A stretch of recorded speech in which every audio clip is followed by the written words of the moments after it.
to go. There you Joey Joe talk. Yeah. So rest in peace, Biggie. Oh yeah, it's All right. March 9th, 23 years ago. Sad day in the hip hop community. I think globally, because he was becoming at that time. Mm-hmm. Wasn't hip hop was on its way to where it was at now. He was one of the leaders, him and Tupac. So all that mess that went on back then, it was just a sad day. So Yeah, well, no, actually, I was so young, I don't even remember really what all happened in the whole Biggie thing anyway. I don't know the details. And I know there's conspiracy theories surrounding Biggie's, disappearance or death thereof. yeah, him and Pac, it was within like 8 months of each other. Pac got killed in Vegas, and then Biggie got killed in Los Angeles, which he shouldn't have been out in Los Angeles. That's why there's a big conspiracy, because he shouldn't have been out there. And they feel all the people that were involved, the things that come up. It's a huge thing. They have made Netflix things about it because they know. Like, let's be real. You know what happens to somebody at that caliber, the cop wise. For whatever reason, they don't want you're getting different, like, people coming that used to work at the police department coming out telling stories about the information they have. If that was me, they would have been arrested me. Yeah, you know right. what I mean? They're putting up names and all types of things. So it's just one of those things. So R.I.P. Biggie, man. Everybody misses you. Another thing that came to my thing, like, some things I don't like seeing on social media. This particular thing it's like, I think we talked about this before, like the shattering glass moment when they say don't meet your heroes because you're going to be disappointed. Right, don't meet your heroes, yeah. Yeah. So saying that, and like there was something that went on from your Bernie Sanders thing. Bernie Sanders. Bernie. Weekend at Bernie's. Yeah. He hired Public Enemy to do their song "Fight the Power," right? Mm-hmm. There's numerous people in there. Flavor Flav's one of them. He didn't want to do it. Yeah, boy. Yeah, he didn't want to attach to it for whatever reason. I think he's a Trump supporter or whatever. He didn't want to attach himself to it. So they're going online. Chuck T, which is the real guy that really owns all the IP of it, said you're out. I'm done with this. You cause enough problems for me all these life. You just don't want to see that coming from people that you respect. You don't want to put it out there on the thing. So that's the question I'm saying is like, how far do you draw the line that says I'm not having that conversation on social media for everybody to see? Like, how pissed off do you got to be to put it out there? Somebody that you can pick their phone up and talk to. I mean, I try, like, my past, like when I was younger, I would do that kind of stuff, like actually being angry and making a post, and then like shouting out everybody and calling out names and doing all that. But at the end of the day, all it does is it destroys for one your image and perception of how you handle yourself. I mean, immediately you're going to be put down a lower pedestal because the people that, even if there's people that agree with you, they're going to be agreeing with you on like these kind of superficial reasons of, like, I don't like that person, right? And so, like, boop, yeah, just yeah, and the like, or the people they're just there to eat the drama up. And it doesn't benefit you, so I kind of stayed away from it. But I mean, you're asking how mad do you have to be like if me and you fell out and we're going through something, right? But we can communicate with each other, pick up the phone, and go see each other, sit down and figure it out. Right. That's how I feel. Like some people just automatically go to social media and start gunning it because out of anger. But instead of doing the phone call. Because I could see being very mad, like you get so screwed, and then that person won't pick up the phone. That's when I think people would do it. Because if someone doesn't pick up, like after you guys have like a big falling out and something, and then afterward the person doesn't pick up the phone, then that would make me mad to like, all right, well everybody needs to know this or something, right? You know what I mean? That's how it would go. Well, what if the phone, like, what if there's a reason behind it? I think what you'd have to put some time in between it. Right. Like yeah. if we had the argument, maybe let some time, everybody cooled off, right. And then let's set something up. If they didn't answer the phone and you were seeing something, I still can't do that. I'm the type of person that I'm going to be like, before any of that comes, I probably wouldn't even do it any old way. Yeah, I would just pop up. I want to see the energy. I want to see your energy, like right. in your face, in your eyes, and see where we're at with it. And I still probably wouldn't go back to the social media. Right, Even well, if you did, I would probably comment and say, come on, man, this is bullshit. You know, and I'd leave it at that. Like I said, I'm putting it at, like, that's not what I'm saying, like, I would do, but I'm saying that, like, I see where people do it because of that. Oh, yeah. Because, I mean, I see it with relationships. I mean,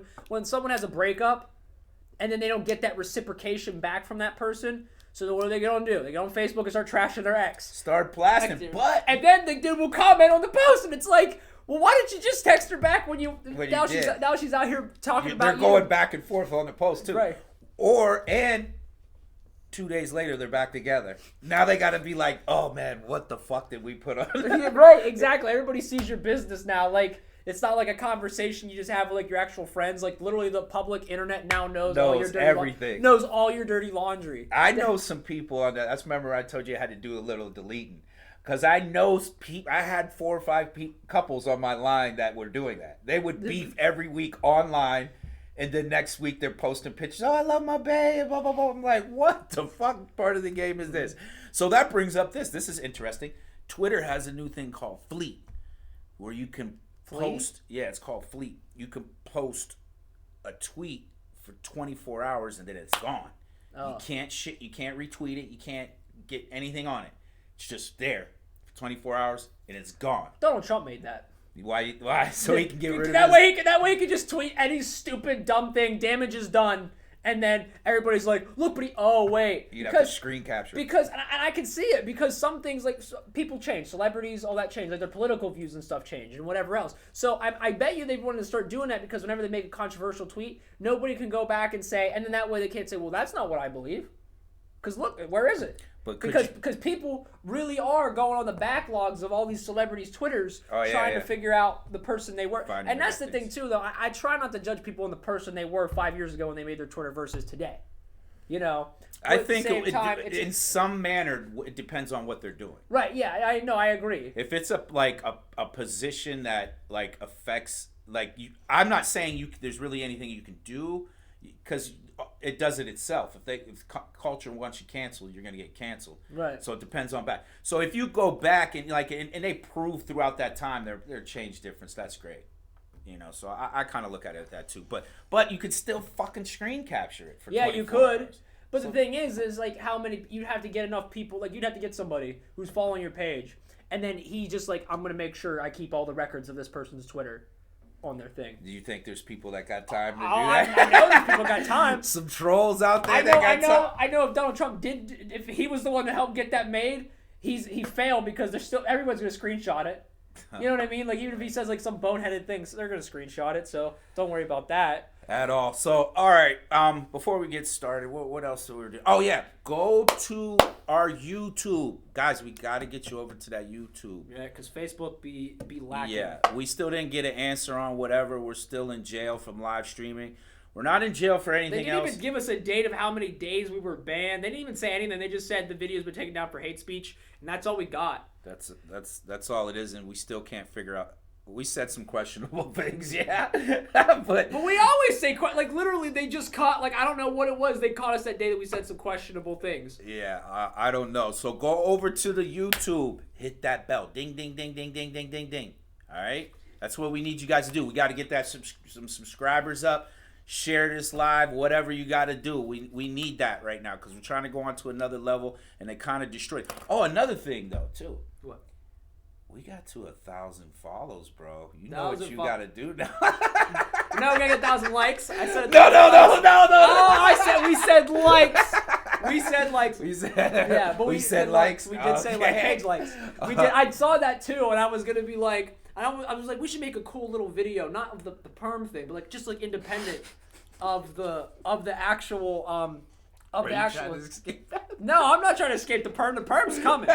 Bro, if we get to 1,000 likes, you're watching, we get to 1,000 page likes, your boy's getting a perm. And actually the person who's going to do it's behind the computer over there. So, our producer over there, she'll do me up real nice with that perm action. But yeah, shout out to all the people that did it. Who helped us with that? What's the dude's name? Jordan McCall. Shout out to Jordan, Buck Sinatra. Shout out Buck Sinatra. Got those likes up. Yeah, little networking. Yeah, shout out Kyle. Yeah, hey, shout out to all you guys on our network right now, man. We're working. Right? If you're out in the audience right now, man, we love you guys for real. Now, say that we need you to go over to YouTube and subscribe because we're at war. Yeah. I'm telling you right now, we're at war and we're gonna get our freedom of speech back. But we're gonna build. We got to keep building the platform. So help us out with that. We appreciate it. And if you guys are doing anything, go ahead and drop it in the comments, and we'll check it out. Yeah, I think seriously. we're pretty good at checking it out. Yeah, if someone like comes to us with like anything, usually like, oh, I have this or I do that, we usually look at it and see what's going on. So definitely. That don't mean that we're guaranteeing anything. Because yeah, we're not guaranteeing anything. I'm just saying we'll look at it. We've seen some fucked up shit before. Bro, we'll definitely look at it and listen. If you comment it and then you don't get a response, it's probably because it's been out. Just kidding. It's brought it. Another thing. I'm not ignoring the guest that I said that I'd set up things. I know I'm still with you. I'm just figuring something out. There's always a method to my madness, and it's probably best that I'm waiting and that time comes and it's gonna make sense.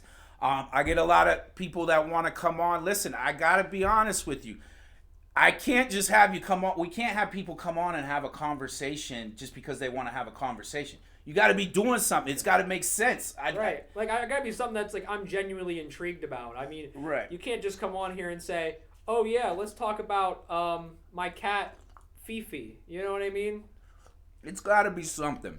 It can't, like, if you got a cause going on or if you're doing something, that, like, you got following, like, you can't just hit me and say, hey, man, I want to come on your show and just, well, what do you want to talk about?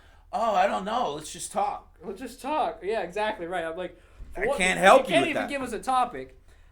I can't help you with that at all. So, sorry. Yeah, but we'll get to the guest. I'm getting to it. Don't worry. I got a few emails over the past couple of days saying I forgot. I didn't forget. I got it all in my mental Rolodex, and it's written down somewhere. And in the emails, I always remember it. I just got to get to the point to bring it back. So that's where we're at with that. Yeah. All right. So, Coach here. Let's start the show, I guess. Yeah, right. Well, wait, we did? We started? Wait. Are we recording? I thought we were just doing a run-through. Yeah, bro. I thought we were just talking to the camera. Well, whatever. You know, man, whatever. What have you been up to today, man? What'd you get into? Me? Man, I've been busy just doing what we do. You know, I do, my main focus right now is just like networking and working, building my business, getting ready to launch, and also putting it out there, structuring. Another phase of the business that I want to do is just helping other businesses grow. Right. Grow and it, because you got a lot of entrepreneurs out here that they're entrepreneurs, but they might not be that savvy person.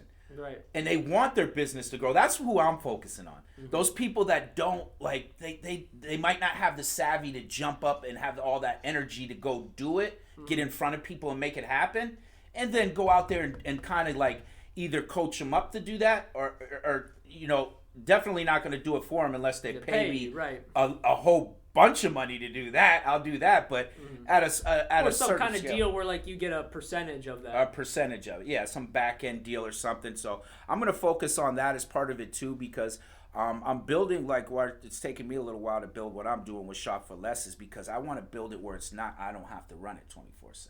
So I'd rather take a little time now.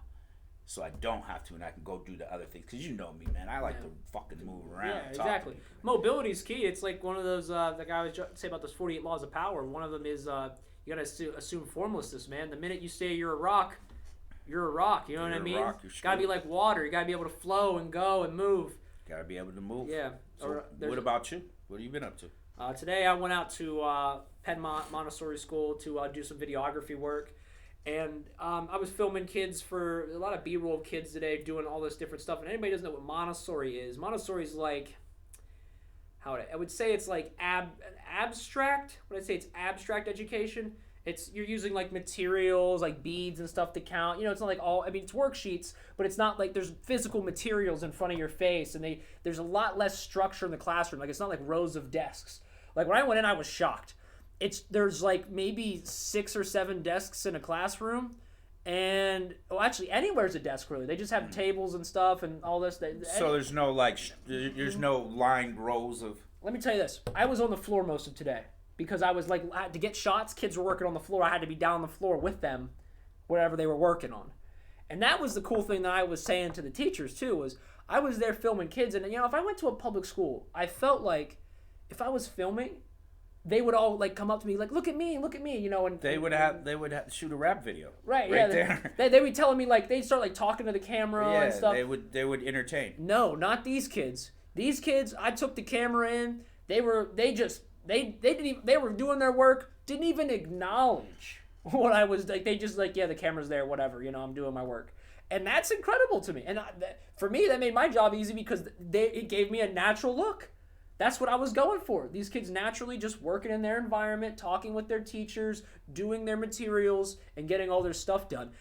Honestly, after being there, Montessori education is the way to go. I wish I would have went through it, to be honest with you. Let's define that for people that don't actually. You said abstract, meaning like their curriculum's loose. They're doing things more creatively than they are. Right. To maybe add some more things about the actual Montessori education.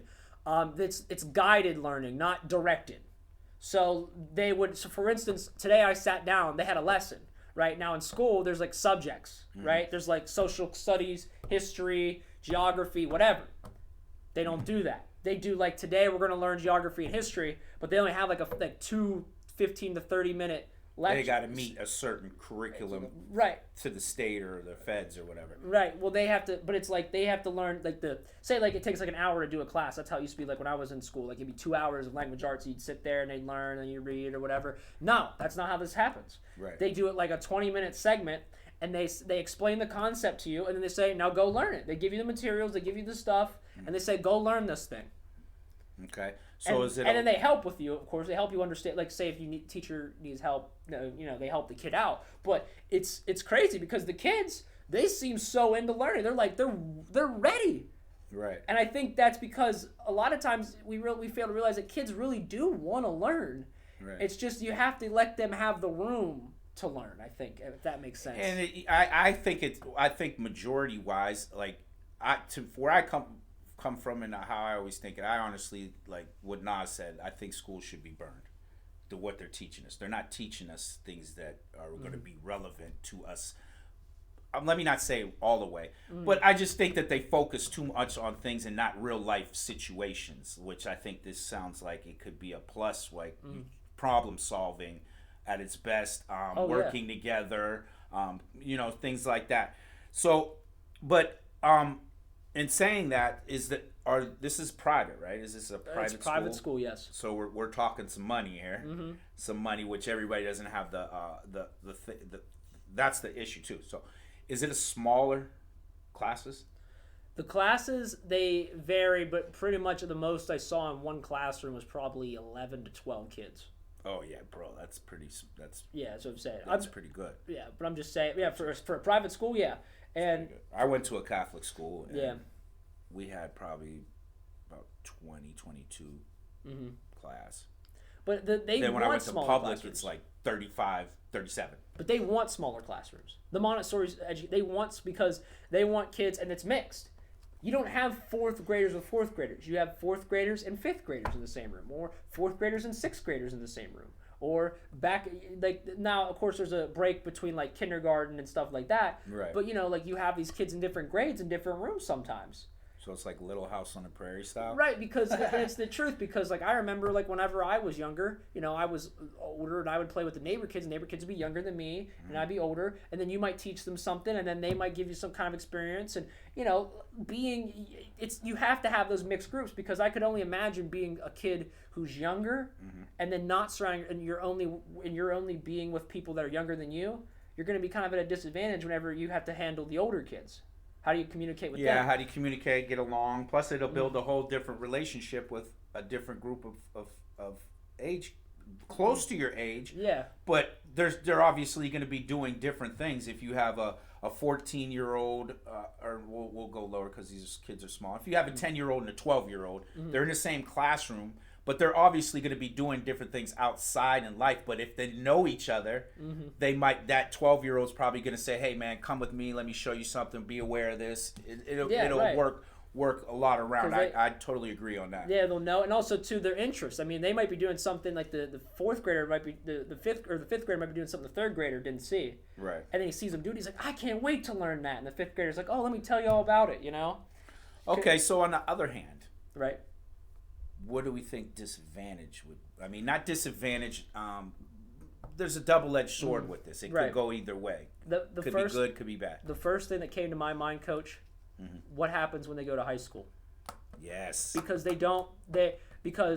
let me put it to you this way. So Montessori, after sixth grade, you're gone. You go to middle school, right? Middle school is a crazy time because it's rough when you're coming from public school. Right. Like when you've been in the public school system your whole life and then you get to middle school, it's rough. Imagine coming from like Montessori school, which is like this open, abstract learning environment where, you're free to roam and sit in different places and you could be in a beanbag chair and work on some stuff. And then you go to middle and high school where it's like, sit in your seat, you have periods, the bell's going to ring, you got to be there because there's no bells. I know in elementary school there was bells, but at Montessori there's no bells. It's going to be a lot more disruptive. You're going to have more disruptive teachers, and you're going to more in the classroom. And you're going to learn kids, because a part of their curriculum, Montessori's education, their curriculum is to teach you how to be like a better person, to communicate, conflict resolution. There are people that are not going to know those skills when you go to high school. And then you're going to have to maybe deal with that because most of the kids that I saw in there today, outside of like maybe one exception, wasn't a lot of like fighting, hazing, none of that going on. You know what I mean? I mean, kids are kids. Yeah. But I think that they have to learn. At least they learn those skills.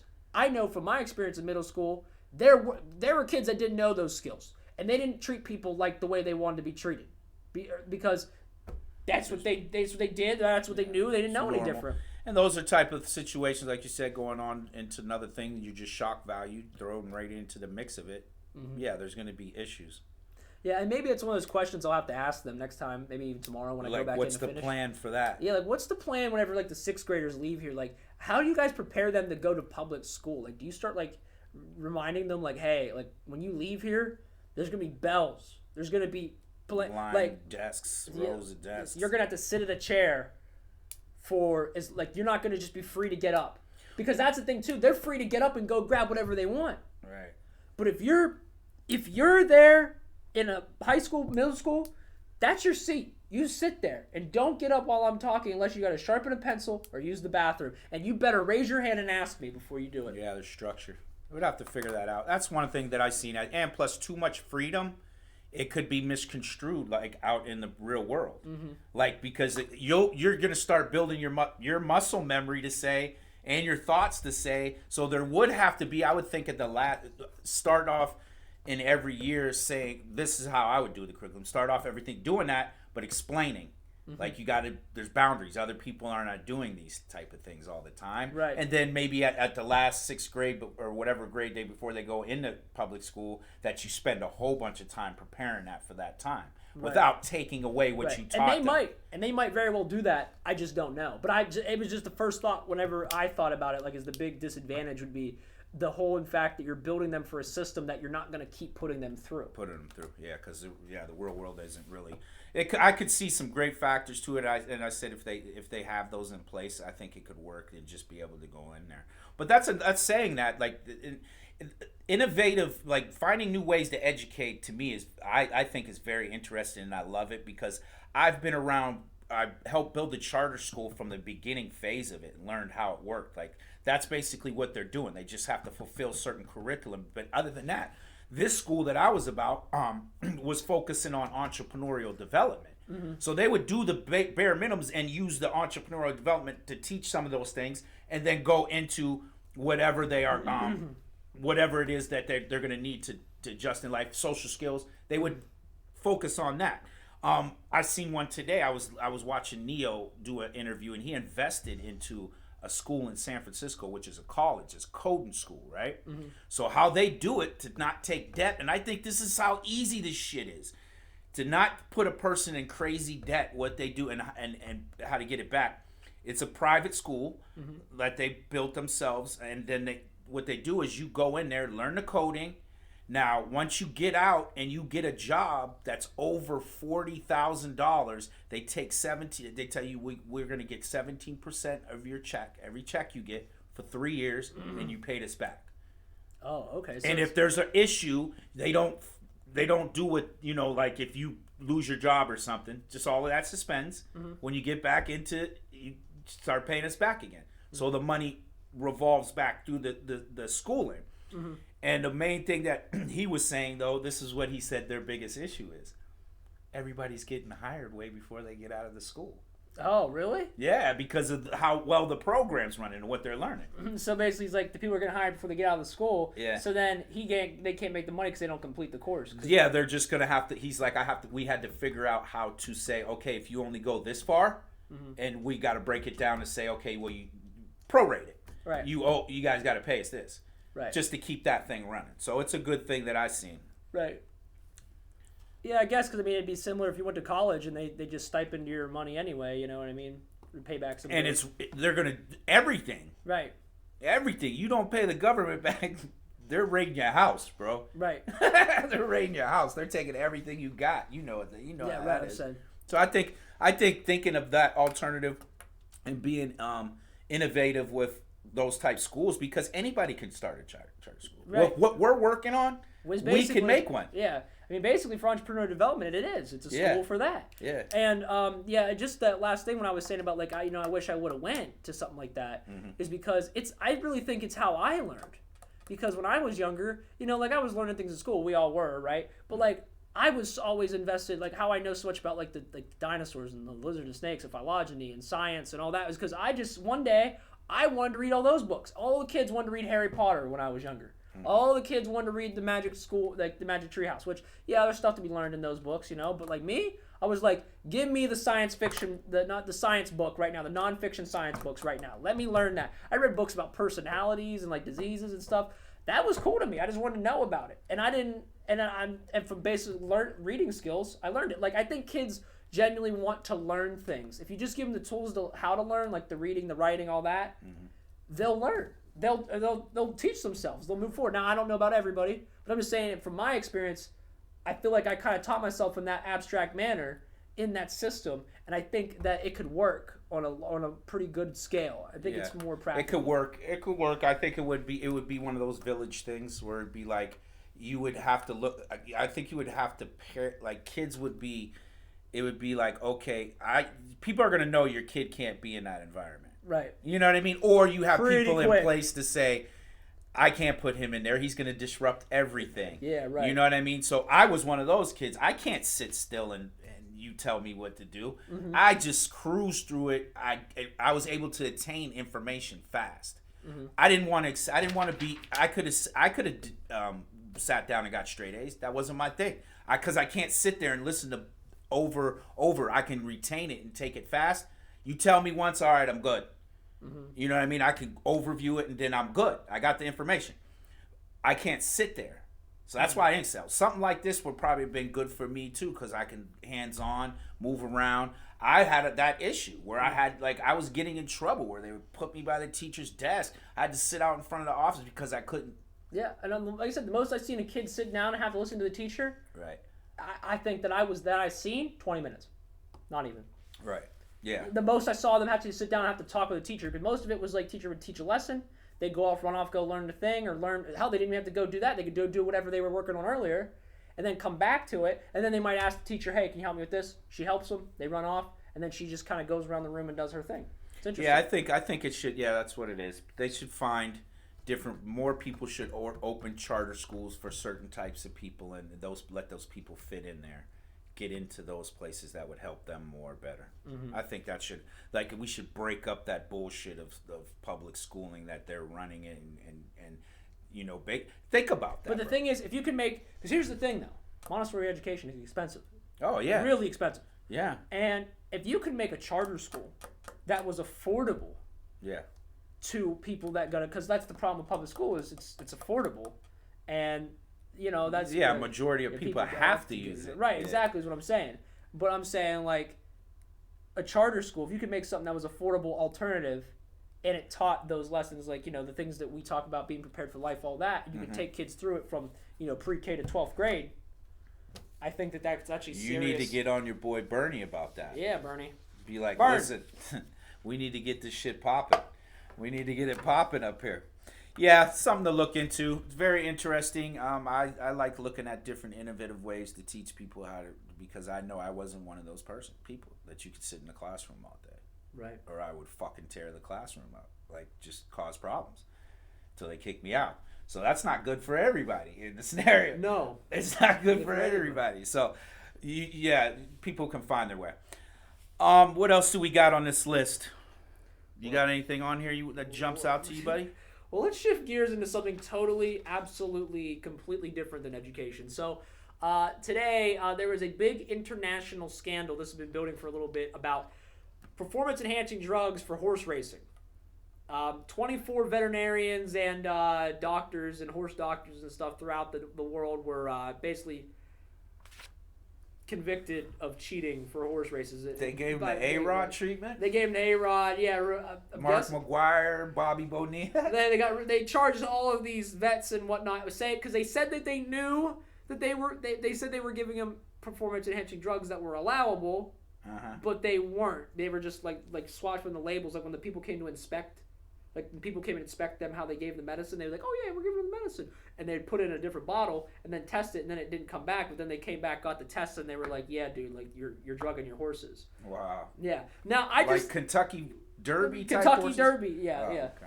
And I'm sitting here thinking to myself, right? Because like for one, there's two sides of this. There's animal cruelty, right? Which is like, they're putting these drugs in these horses, and these horses die within a very short lifespan. They run like crazy, make people $8 million, and then they die. Within like a They couple take years' them out time. back and shoot them. Yeah, they'll kill. They straight up do that and bury him. That one of the people that testified said, if I had to tell you how many horses I went and killed and buried, that way you guys, that basically so they couldn't do the autopsy to figure out that the horse had drugs and stuff in the system when it died.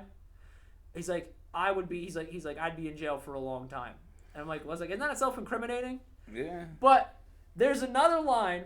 I don't know, but I think you can if it's not illegal if the horse is like, they say like once a horse like breaks its leg or something, like it's pretty much screwed, right? Yeah, pretty much. Yep. It's pretty much doesn't heal right. It's not going to be able to. Oh, here it is. So his exact thing was, how many effing horses I effing killed, or no, he effing killed and broke down that I made disappear. Surik allegedly said, because this guy's saying he didn't kill the horses, he just made them disappear after someone killed him. You know how much trouble he could get in if they found out the 6 horses we killed? That was an exact quote from one of the guys testifying. He just gave all the evidence right there. Like he just said it all. I took a screenshot though because there's this really good line that is so funny that I can't even believe that I read it. Because it's like the most incriminating thing ever. I'll have to find it here. Just give me 1 second. So we're saying like, okay, so I seen a movie on this. Like on horse racing? Or like, yes, that the guy was against. They had a horse. I forget. I can't remember the whole scenario. But the guy was against doing that with his horses. Mm-hmm. He wouldn't want to put any PED. He was fighting against that. And the guy, and then they had a horse and. I forget, some Disney shit. I don't know. Yeah, right. Secretariat or something? Something like that. Seabiscuit? Was Seabiscuit one of the... I don't know. That's a good question. I don't know. It was there were big names in this movie. I want to say Secretariat was the... I want to say it was the Disney one. But this one wasn't... It wasn't one of those Someone ones. tell us. It was a different one, but there was big names in it. And because it wasn't rated G. It was like a family movie, but it wasn't rated PG. G because there was a lot of adult stuff in it. Yeah. So, but the guy was fighting against that. The guy was with it, so they're fighting each other. And this guy was always beating his horses, but he got a horse, and he just trained a horse real hard, and the horse ended up winning. You know how those type movies. Yeah, right. Cinderella story. But all the stuff that was going on behind the scenes with the guy that was giving it, like if you're giving a horse fucking PEDs, just you got to be a shady motherfucker. There's some shady things going on in your life. Right, but the payout's like insane. You right? think though a horse costs like millions of dollars? Yeah, if you're and the horse doesn't make that much money. I don't know. One of the horses made like $8 million, and I'm thinking to myself like that's not really that big of a profit. Right. I'm just saying how for much millionaires though. Right. Yeah. Right. But I'm saying because for them it's like a leisure sport thing. But I mean, say if they paid $4 million for a horse, right, to get it up trained, and they doubled it. Yeah, of course. That's a good investment. So they're just like, yeah, we got an investment. Now this is the funniest thing I read out of this. And you're gonna okay. He says at least 2 of Navarro's horses tested positive for cocaine. Damn, wait, what? In 2017. But okay, right? They're giving him coke. And then one of the... They're giving him meth? Yeah, one of them was giving him coke. And then one of the people said, hold on, let me find the thing. He said, she said, this is the trainer, you put it in the horse. You can use coke. It will come back negative in the drug test results. They're fucking like giving the horses urines and shit. Yeah. Like, yo, dip and see if it's positive for coke. Right, bro. They're like getting around the gums and like doing all this, like putting it up there. Like, what the fuck? Like, that shit's crazy. But here's the best part, Coach.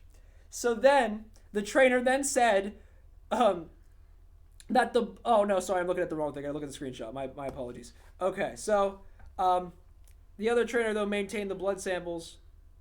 Oh yeah, no, she said that the blood samples were contaminated. So think about that for a second. So either way, there was cocaine in the horse's blood. So if it's contaminated, are you saying that when you picked up the sample, you had cocaine on your fingers and you were snorting cocaine? Probably. Or are you saying the horse did it? So basically, it's a double-edged double-edged sword. Yeah. I came in and the horse was doing lines, bro. It wasn't me. Like BoJack Horseman or some shit. No, I'm serious though, because I thought that was so funny. I'm like, so are you telling me that the whole either way you're screwed, bro? Even if you said it's contaminated, it's like okay. So how did cocaine get contaminated in the blood? Was it you? Did you have cocaine when you did the blood work, or did the horse actually do cocaine? They probably gave cocaine to the horse, shot him up with coke. Oh, obviously. I totally believe that, but I'm just saying, like, that was her defense against it. No, it was contaminated. Okay, so you were doing cocaine when you did the drug test? So this is a big thing around the world, around the horse racing world and shit like that. Because, a lot of countries participate in horse races, and these were all the people that got busted in this really were all from America. But like Dubai, they were out in Dubai. Yeah, that's where a lot of horses come from. And that's where that one horse mentioned in the article won $4 million. Right. That's his purse. So, and the people in the other international horse racing founders just like, well, that's BS. You know what I mean? Like, these horses that you're using PEDs for are doing it. Now, it's kind of one of those things where me and you always say, is everybody doing it? Kind of deal. And it could be, and they just caught up to it, cracked down on it. Maybe it was a test because there was a time. Let's just flip it over to human side with the baseball with A-Rod and them. They were passing tests. Yeah, right. They were using the shit. They just came up with the test that said, "Oh, whoa, we can identify this now. Yeah, you can't be doing it." Maybe that's the type of thing that happened. They're saying, "There's no way. Look at this horse. This horse got abs." Right? You know what I mean? Abs, it's got pecs. It's got... Right. What's going on here, man? Something's going on. So we gotta do some more testing. Is that a tribal tattoo going down its side right now? Like, is that ripped? They're all ripped up and shit. Yeah. Like, we gotta test these horses. Just think about that. If you're sitting back and you're like, holy fuck, we gotta test these horses. Bro, be like, like roids that make your nuts shrivel up and stuff, like the horse's nuts fall off. You're like, wait a minute, we gotta test out these horses. Something's going on with these horses. Actually, don't they trim the nuts on the horses whenever to make? You still gotta you need studs. Oh, I guess you're right. Yeah, because the testosterone. Yeah. Yeah. I can't remember what it was. I don't know why. Was it racing or something? I don't know. I can't remember now. Well, I don't want to talk about that. That's like a whole totally different topic. You were taking us way over a bridge. I did not want that gap bridge. Like we hit the point. Like we just we really went too far over. We went too far. Too far. We're coming back. Too soon. Too far. Too soon. Yeah. All right. What else we got on here? What about? This is before we get a little fucking. We got to get serious about that one. Those are two serious ones. So we'll break it up with the other one. So let's go into this. All right. Fucking over the weekend. This is gonna get a little serious because there's really no joke in it, but it's very fucking. I'm curious because I don't really know. So say your family member. Mm-hmm. There's an incident that went on here. We know some young kids killed another young kid. I'm not gonna mention any names. Just let the families going through some stuff. Say that scenario happened where a group of kids that all knew each other went to school together, and it was your little brother, right, was the one that actually committed that crime of the murder on that other kid. Right. As you as a family member, what's your support going to be in that? Are you going to defend your kid? I mean, your brother to the fullest, like something, like he wasn't wrong? Or are you going to say, yo, he was wrong, he's going to have to pay for it, but that's still my brother, I'm going to support him? First off, I could find a valid excuse. No, I'm just kidding. Right. Yeah, I mean, he had to, right? He just had to kill that kid. No. Right. Yeah, I wouldn't do that. Yeah, the first thing it'd be, for one, he's wrong, and for two, you know, I mean, I'll love him. You know, like if he's my brother, I'm gonna love him, but I'm not gonna condone nor support the action.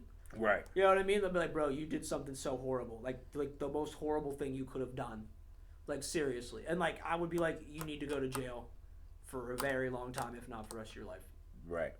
Yeah, it depends on. Yeah. Well, I mean, I'm just saying if it was like a murder. Yeah. Like I mean, like. Well, others like I put in And there also other the age, heinous crimes. yeah, and also how young they be too. Like if it was like you're 15, I think like all right, you got to spend like 25 to something more than that. Yeah, you got to spend some time. You got to do some things. Do I think the person, because you got to look at the intention. Mm-hmm. We don't know what the intention could have been. Hey, man, I've been listening to fucking Little Baby all day or something. The Baby. I was doing my shmoney dance. With, you know what I mean? Yeah. Bobby Shmurda playing all day. So I felt like, I didn't want to do it. Mm-hmm. So there's intent there. Like, is there intent? Did we go there to do that? Right. There's a different. You got to start. That's where it comes to the courts and all that for that to decide. Sucks for people to see that. But I don't think there's just one blank answer. I think there's different scenarios for different things. My thing is on it though. Like there was the family of one of the kids. Like again, I'm not going to mention any names. Put up a GoFundMe at first saying for the defense of the boy. The one that actually commit. So they were trying to get defense funds. Defense funds. So you know how that goes. You got there's lines in the sand. The kid's family, friends. The kid that died's family and friends. Mm-hmm. They're going at each other. You shouldn't do that. Blah, blah, blah, blah, blah, blah, blah, blah. It's just a whole shit show. Right. I mean, like why? I mean, for one, in terms of the family, I mean, they made their own actions, and I as a person who's even from the side of the family from the boy who who either committed a murder or did some kind of other heinous crime, I mean, why should I get involved with the other people of that side of the family? I mean, even if they want to badmouth my son because he did something, right? I mean, like I have to look at him and say, yeah, he did some horrible messed up thing, but like why am I going to fight with this other group of family members? I mean, I think as the other family of the victim, the family of the victim has the right, I think, to be mad. Yes, they could be mad. And they could totally be mad. I've seen it before. But I just don't think as the family of the criminal or the suspected criminal in whatever case, I don't think especially in something so serious, I don't think you get to be the person who gets to, come at and defend and attack. I mean, you can, but I just don't. I don't think it's right. I think it depends on how it is. If I'm walking down the street and somebody hops out on me and starts, you're gonna have to stand up for that motion. Right. You don't have to say your kid's innocent or whatever, or just say, oh, it's kid shit. You gotta own up. Yeah, he did some fucked up shit. I believe he has to pay, but you're not gonna attack me and my family right now. Exactly, because that's what it is. They want to come at everybody in that group. Anybody that's attached to that scenario, because let's face it, right, a whole bunch of kids' families got ruined. Yeah. Ruined over that act right there. Not just the victim. I'm not saying, but the victim's family is screwed. But the criminal that did this act, there's people in their family that are getting some shit for that, that they don't deserve. And they're not even responsible. They're just related. Right. They're just related. It was no responsibility to that. So that's what the thing was to me. Like, I sat and thought about this for a long time. I've seen scenarios on like that. Me personally, if it was me, I would kind of stay low key.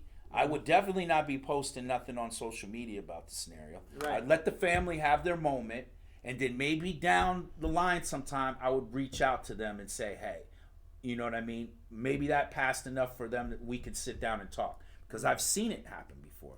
Where the victims, after a while, the victim's family no longer was mad no more and still had some empathy once they found out the scenario wasn't it wasn't intentional. Yeah. You sit down with that family member and you guys try to get through it together. Right. The scenario together. Because the victim's family, the close victim's family, will be at every trial, every court date for the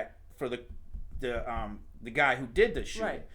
Trying to get justice. But you're going to see each other. But the problem is, like you're saying, is just that what happens is, and that's the ideal, right? Like, you realize there's a messed up situation. You and the group, because you're going to be seeing each other a lot, are trying to get through this whole situation. You're just trying to get to the other side of it. Mm-hmm. Now, the problem is, again, they start attaching the people on the other side of that table to the actions of the person that did the thing. Right. So then now they try to hold them responsible. Now, is parenting a factor in how these things can happen? Sure.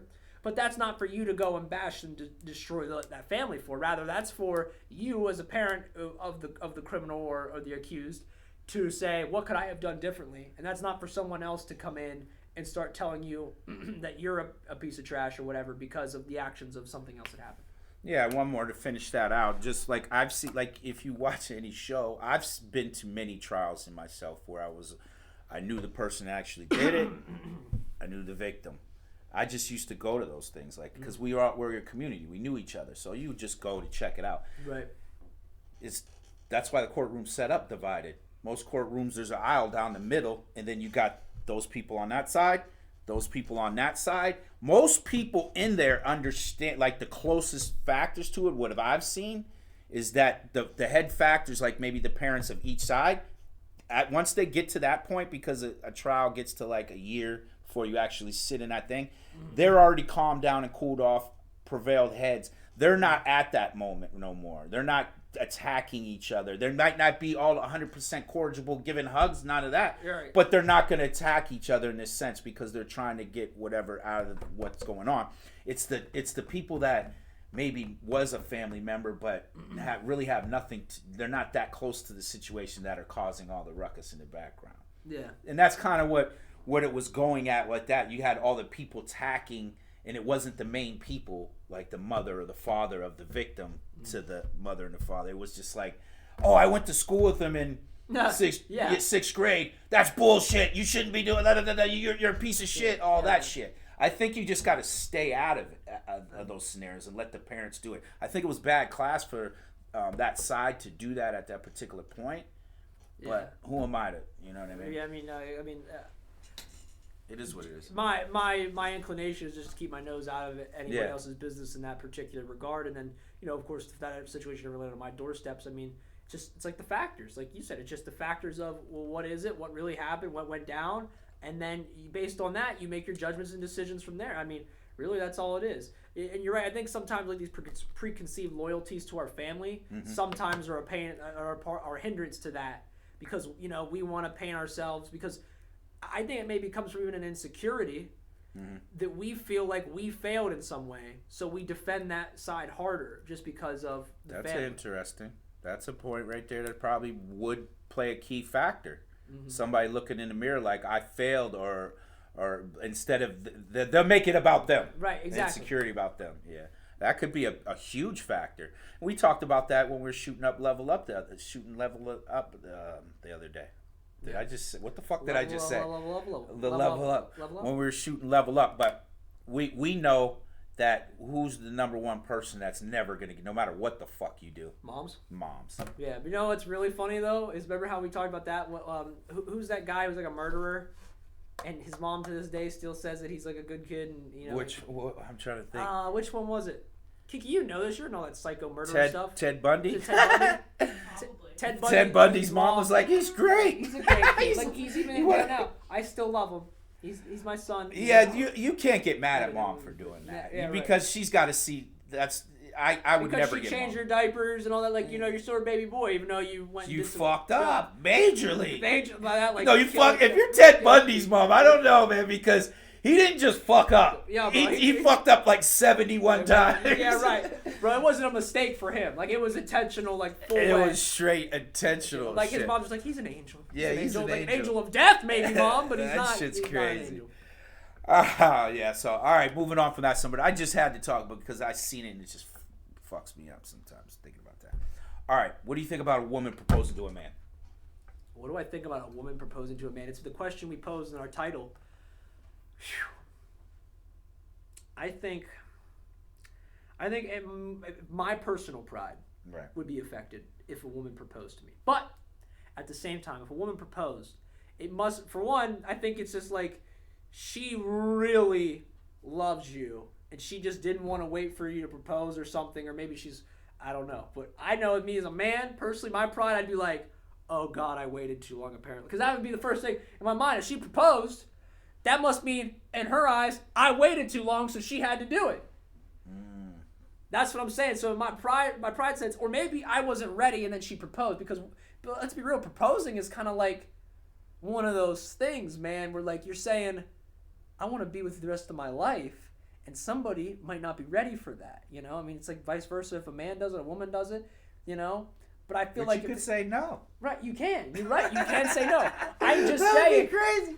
I'm just saying that because from a man's perspective, it's like he's ready to take you into his life and take care of you for better or for worse, and all of those things. And I feel like that's kind of like, I'm not saying it because I don't want to make a cultural appropriation here, right? But I mean, What like, do you mean? like saying like that it has to be this way, right? Because I don't think Not it has today, to be. bro. Don't get us attacked by the gender Yeah. people. Like they're like gender role They're reversal. like right now they're waiting, like they're just like they're sitting at the keyboard like say Watch what you say, bro. Say it. Watch what you Say say. it. Don't get us attacked. No. But no, because what I was gonna say is like, but this is what I mean. It's cultural appropriation.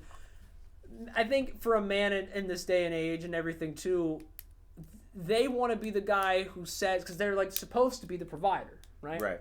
So they want to be that when they propose, it's like them saying, I feel comfortable, I'm ready to spend the rest of our lives together. Let's do all of that, right? And I feel like if you're a man and you haven't proposed and the woman proposes, it means that you as a man, you were like in your mind probably thinking, oh, I'm not ready.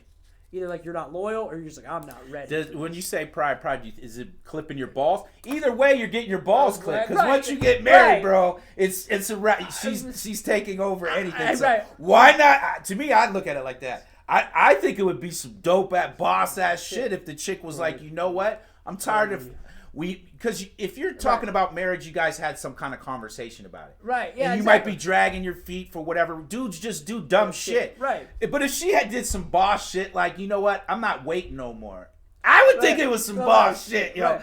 I'm really would. I'm saying like I'm for it. Right. I'm just explaining the reasons why other people probably wouldn't be or whatever, or why that situation even would happen. Right. Because often that's not the situation. No. But I could see where that situation happens where it's like, we talked about this, because I think really for a woman, that'd be a power move to say, all right, Jimmy, the ball's in your court. We talked about this, and it's now or never. Yeah. And basically, like, because I feel like that's what that would have to be. If a woman proposes, I almost feel like it has to be that power move where she's saying, all right, Jimmy, This is it. This is it. This is it. basically it's a test. It's like most things women do to you. It's a test. It's a Right. test, bro. I forgot who somebody did. It was somebody significant. I can't remember exactly who it was, but it was somebody. Let me not say significant. You would take them. It wasn't no bullshit. It was a serious and they said that's how but they never said it before. They never said it at the time of happening. Like she proposed to me. They said it years after, like in an interview. So people were shocked. I forgot who it was, but. In saying that, I look at it like that. That's just what it is. Like if a woman did it, because you're looking where we talk about, sometimes we talk about the empowerment movement. Last week we were talking about why is the alcohol thing going up? Because there's role reversals. Right. So to me, like in this day and Exactly. age, You're exactly right about that. Yeah. in this day and age, I think that it wouldn't be. To me, I've never been like, I believe in old fashioned things like a man being a man, provide support. Right, and that's do why I those started things. with saying my pride would be hurt. Yeah. But I'm saying, like, at the same time, I'm not against it. You know, Right. I'd have to respect it and be like, baby, I love you. But also, I don't believe in marriage and like this. But what isn't if they gonna work out. did it in front of a whole bunch of people? Like it wasn't just you two. Now you're like, in your head you're gonna say, oh fuck, she put it's on blast. All right, I wanted to do this. She just made me realize I should be doing this, but it's in front of people. Are you gonna say no? Are you gonna say yes and then pull her to the back real quick and say, listen, I gotta fucking do this the right way. You made me realize, so we're gonna have to do this again with me doing it. I'll let you have this moment. No, I don't even know if I could. Cause see, that would be that'd be like a dick move to her, where you're basically, cause you'd invalidate her. You'd be like, but cause it's about made it about you in that sense. This is a fucking It's weird a tough topic. It is. It's a tough conversation. I think it's a tough topic to talk about. We need to. Well, Kiki, What? what would you do? Would you ever do it? You're kind of young though. I wouldn't put no Would pressure you on propose? Honestly, if it's been 12 years, yeah, I'm gonna fucking. You're just gonna do it. you. You're gonna do I it. like how you 12 did it. years. That's how Kiki. Hold on, guys. Kiki's exact motion was Like she's like she's gonna Kamihami or something like Dragon Ball.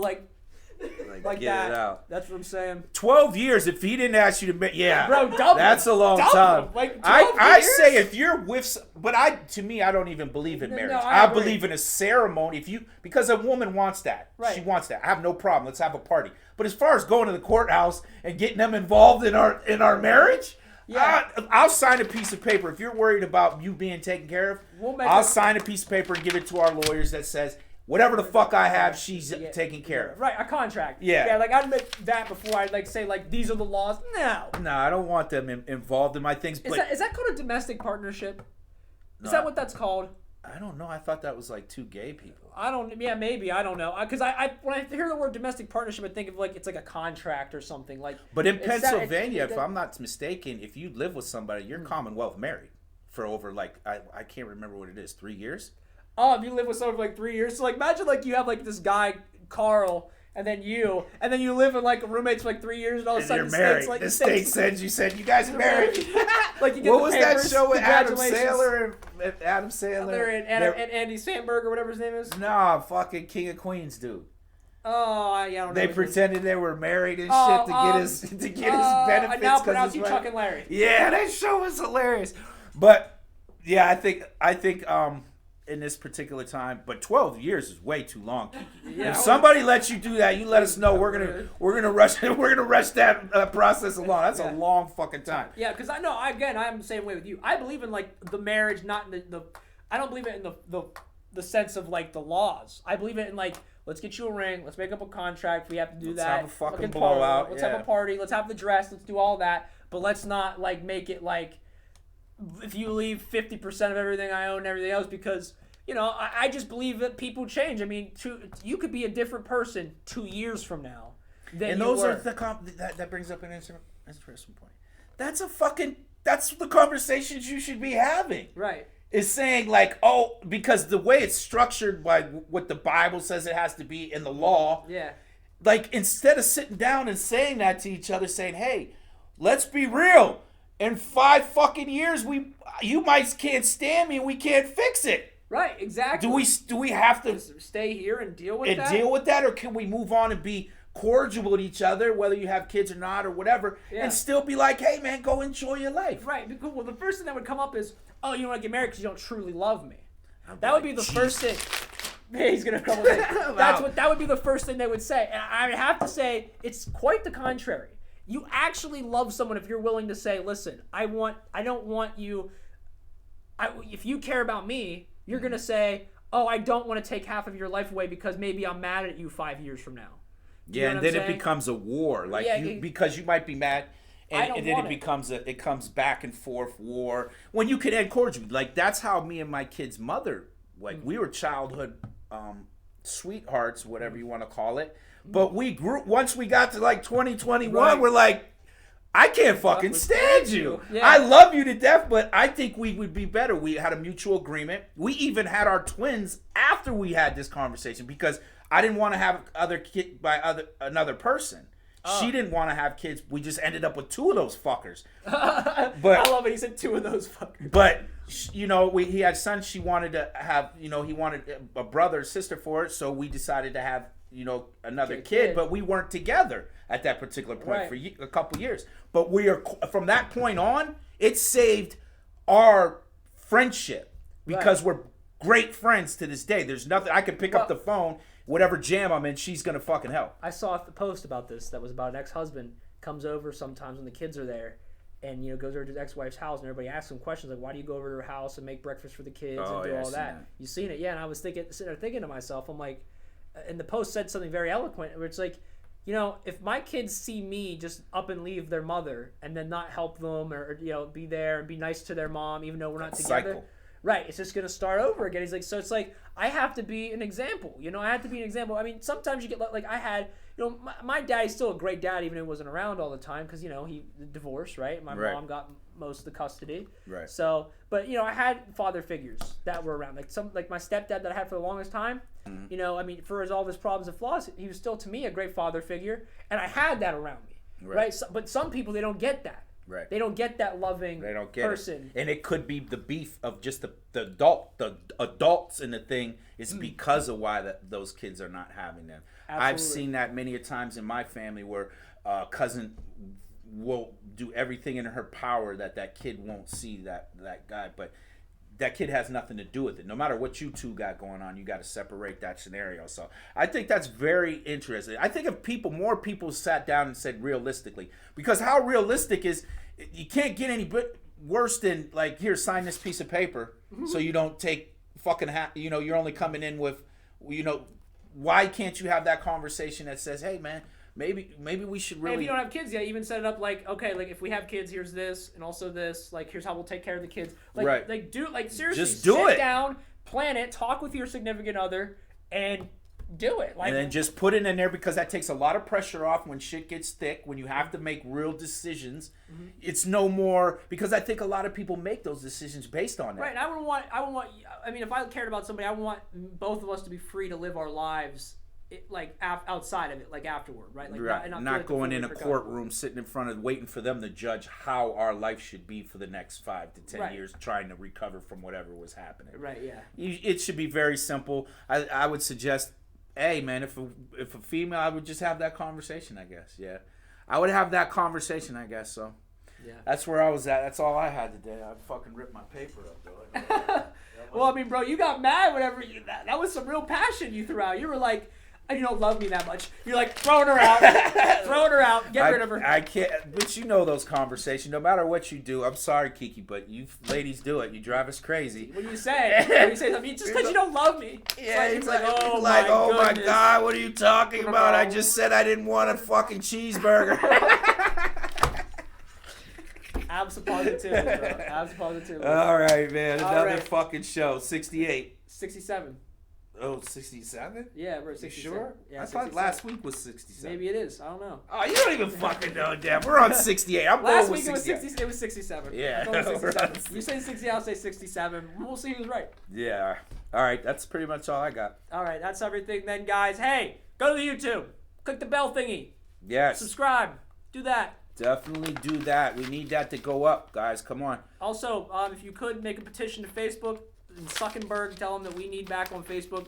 I don't know what his problem is. Regardless, if not, we're going to keep moving on doing our show without Facebook. But Yeah, you just got to keep pushing. But I'm going to figure something out, man. I don't let that shit go easy. I play chess, not checkers, so I don't strike right away. I'm going to figure it out. I play chess, not checkers, so I check the checkers? I don't know. If I remember, there's that line from Nicki Minaj. What the fuck are you doing? There's a line from Nicki Minaj. She's like, I play chess, not checkers. And it says so I check the checkers or something. No, just stop. Yeah. I swear to you. Look it up. Look it up. As always, stay beautiful. Take care of yourselves. See you guys. Have a good one.